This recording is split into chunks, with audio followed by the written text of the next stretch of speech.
ಹಾಕುತ್ತಿದ್ದೇನೆ.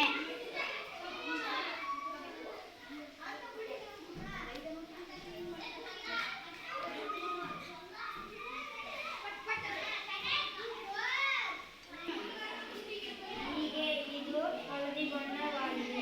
ಇದಕ್ಕೆ ಹಾಕುತ್ತಿದ್ದೇನೆ.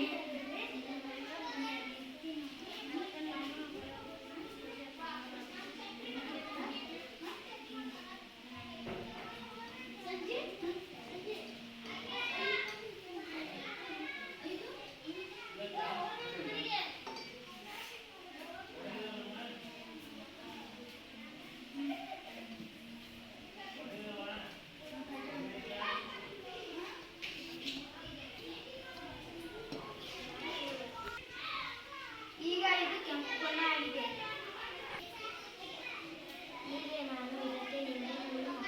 ಇದಕ್ಕೆ ನಾನು ನಿಂಬೆಹಣ್ಣಿನ ರಸ ಹಾಕುತ್ತಿದ್ದೇನೆ.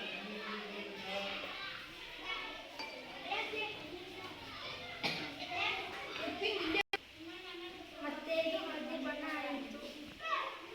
ಅರಿಶಿನ ಪುಡಿ ಆಮ್ಲದಲ್ಲಿ ಹಳದಿ ಬಣ್ಣ ಆಗುತ್ತದೆ ಮತ್ತು ಕೃಷ್ಣಾಮ್ಲದಲ್ಲಿ ಕೆಂಪು ಬಣ್ಣ ಆಗುತ್ತದೆ.